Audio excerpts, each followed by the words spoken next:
I'm laid out on my stomach on the operating table with my knuckles jammed into my mouth to suppress my goat-bleeding cries of pain. I thought getting skinned the second time would be easier, but now I know getting skinned will never be easier. After the procedure, Autotech number 1 bandages my back, topping it off with a protective layer of saran wrap. He tells me, if a wound like this ever comes in contact with all that filth on the rest of you, there's no telling what kind of infection could develop. Sitting on the recovery cot, I look at the line of surgery patients waiting to take my place. Autotech number 2 hands me my shirt and says, "Time to move on. This isn't a hotel." It's all I can do to raise my arm enough to slip it into the mud-stained sleeve.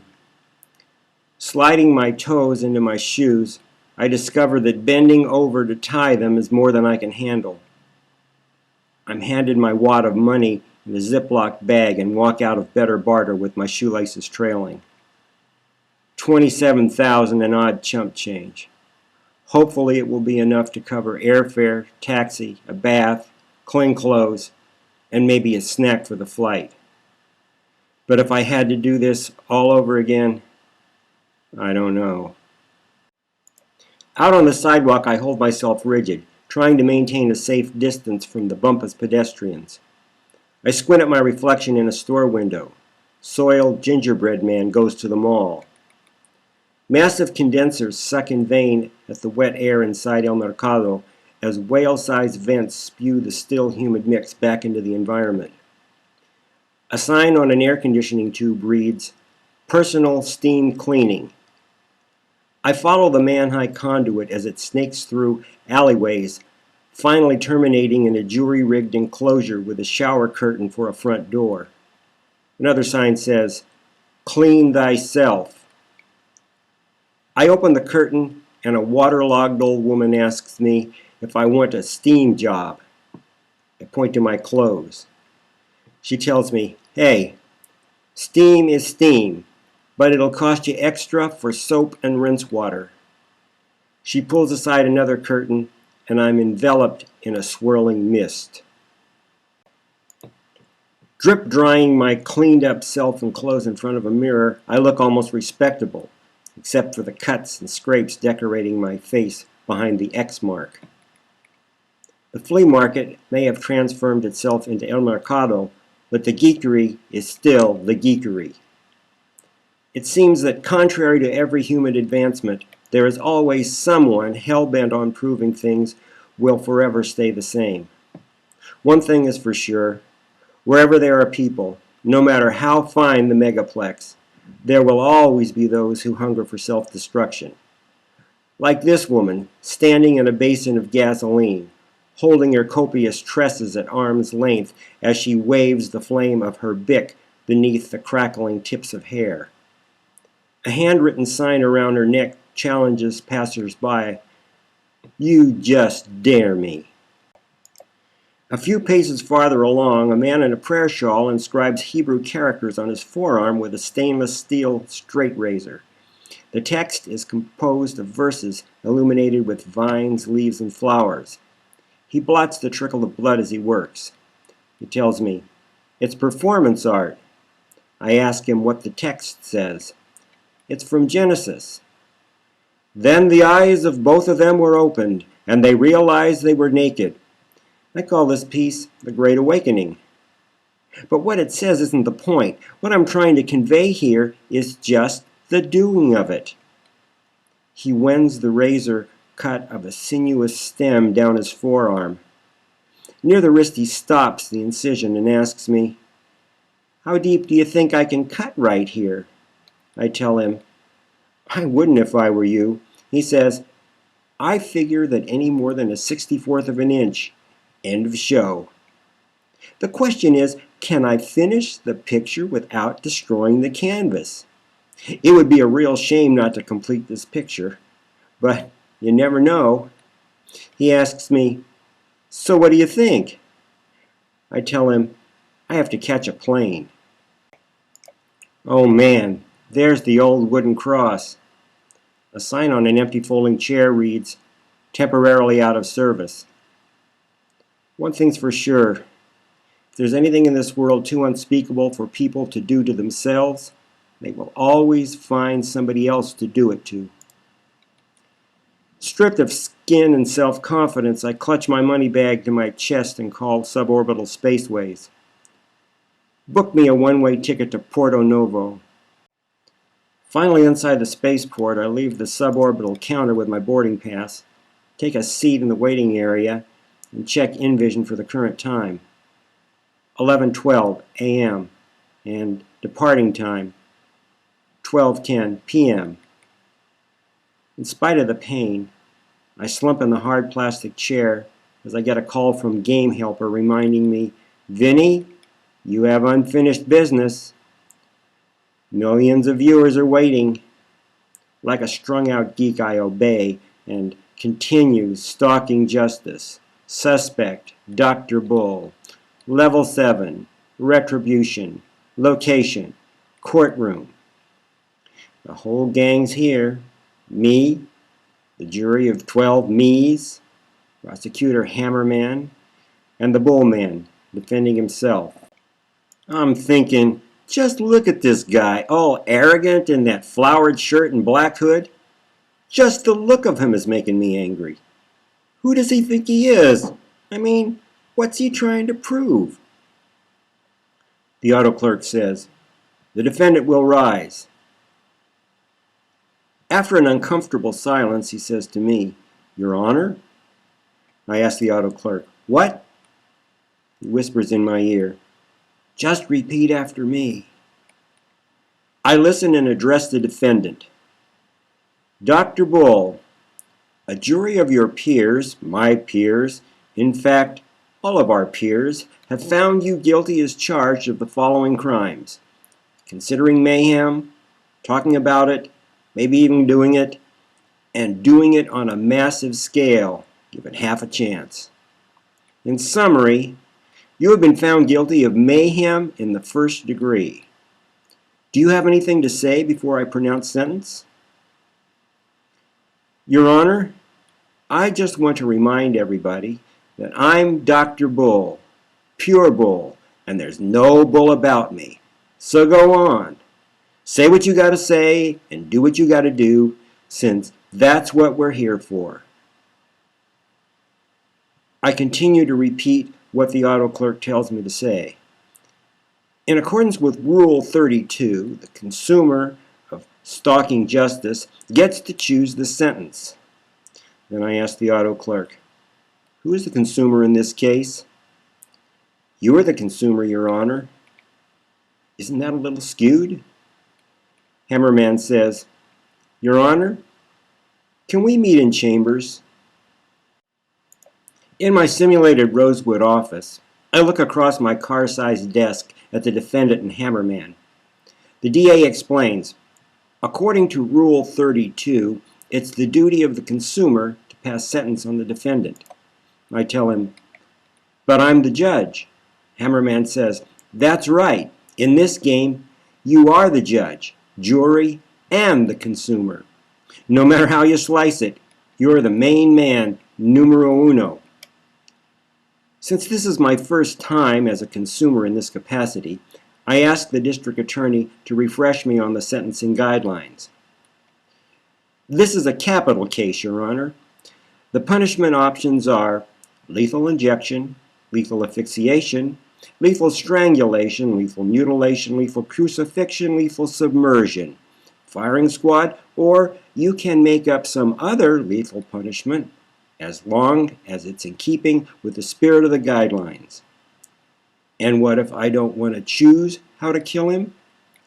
Hammerman says, "That's not a problem, because we have Sentencing Guideline 33 to fall back on." Back in the courtroom, everyone is looking at me, and I know I'm really not up to this. Taking control of the situation like the born leader I designed him to be, District Attorney Hammerman informs the court that the state has no objection with sentencing according to Guideline 33.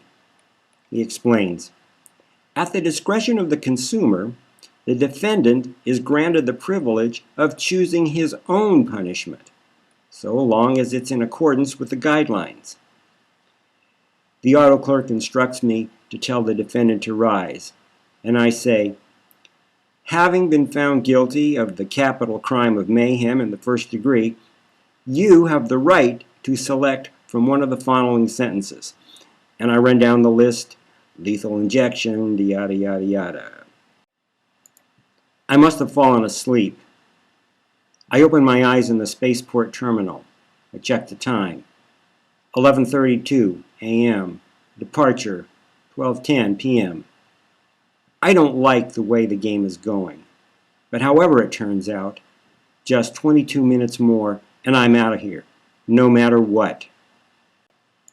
I get in line at the first checkpoint, at the dagger-toothed claw style.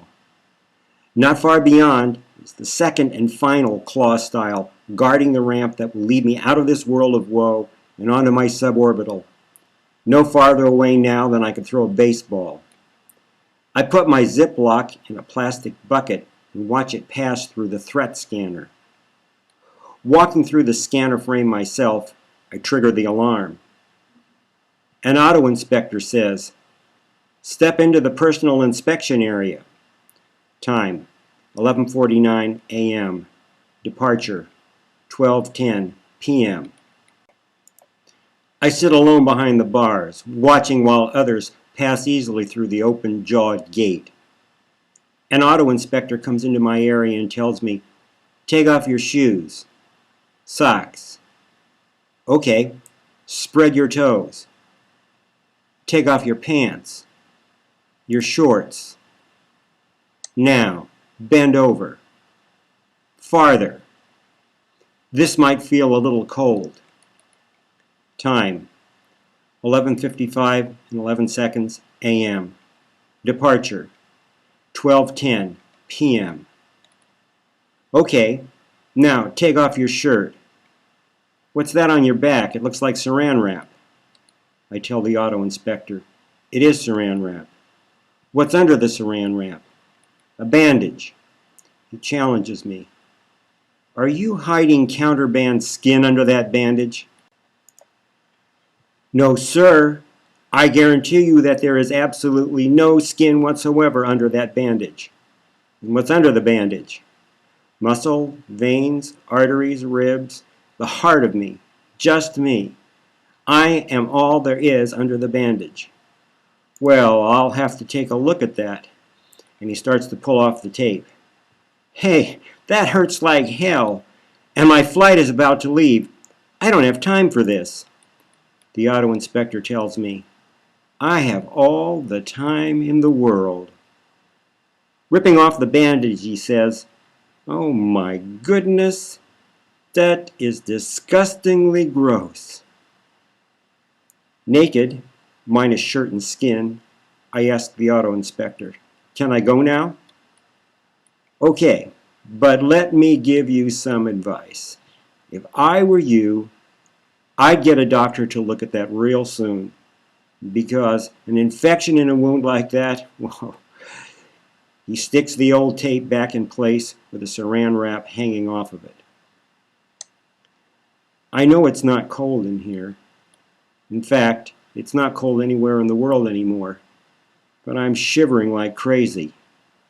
If they had any idea how hard it is for me just to put on my shirt.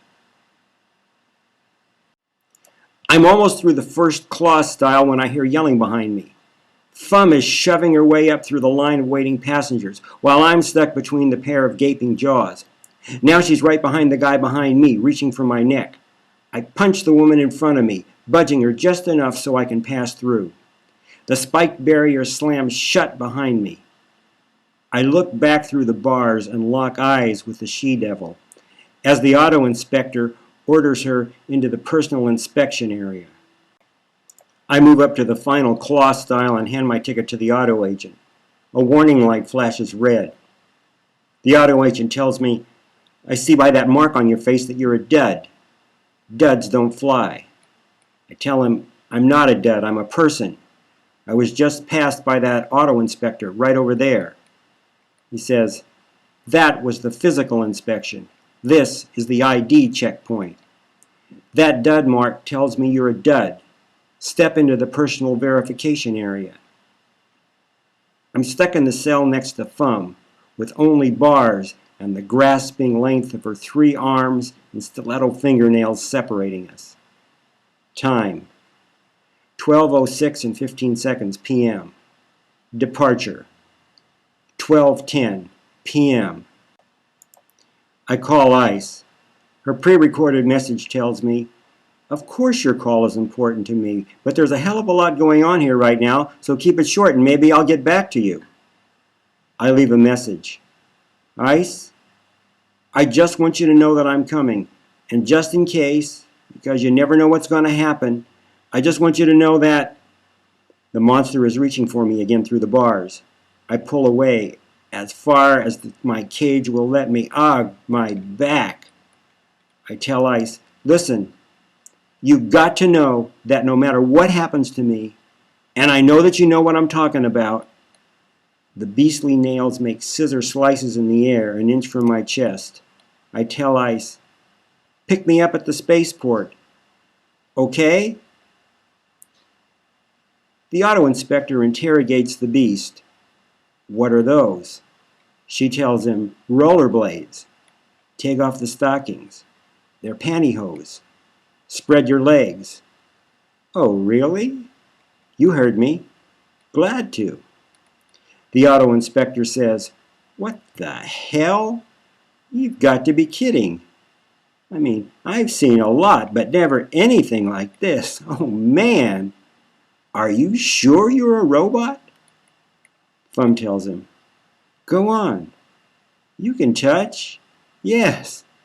Oh, yes. You know, there are things I could show you, things beyond your wildest imagining. I could, I would, I promise you, I will."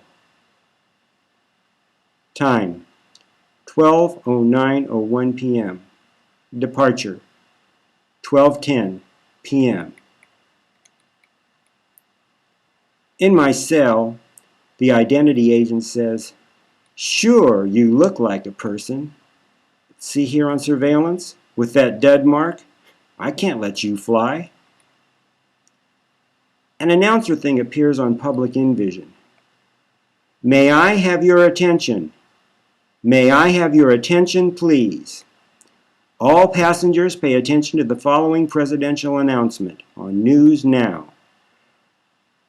A cyclist clad in stars and stripes sprints up a mountainside at the head of a pack of mountain bikers.